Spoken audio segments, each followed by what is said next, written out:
Murid-murid, masa depan negara bergantung kepada ilmu, adab dan usaha kamu hari ini. Kalaulah aku boleh tengok masa depan. Baik murid-murid, jangan lupa siapkan latihan esok. Kalaulah aku boleh tengok masa depan, mesti menarik kan? Cahaya apa tu? Dia datang dari stor ke? Assalamualaikum. Ada orang tak dalam ni? Wah, terang betul.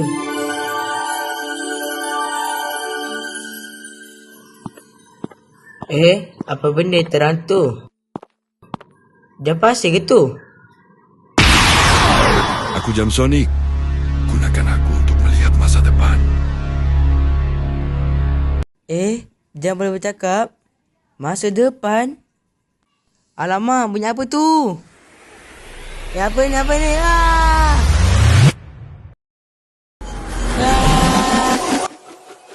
Selamat datang ke sekolah di masa hadapan kamu. Ni sekolah masa hadapan saya?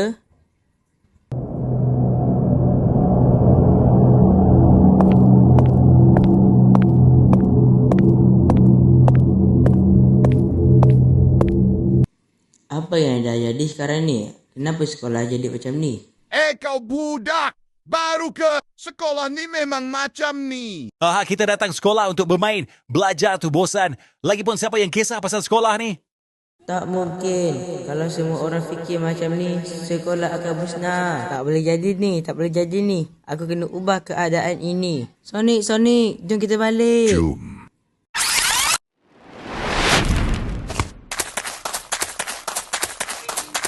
Bermula sekarang, kita ubah masa depan.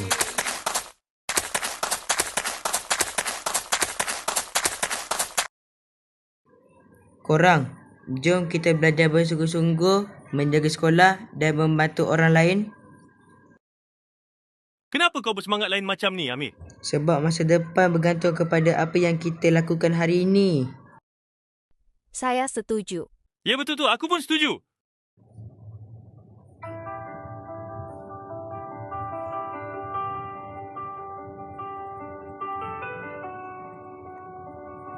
Dengan usaha dan kerjasama, kita mampu membina masa depan yang lebih baik. Jadilah adiwira APIM yang beradab, berilmu, berkemahiran, berdaya tahan dan berkeyakinan.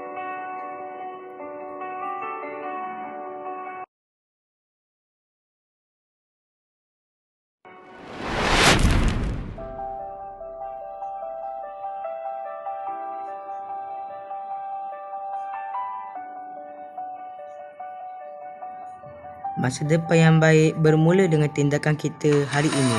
Pihak Amir.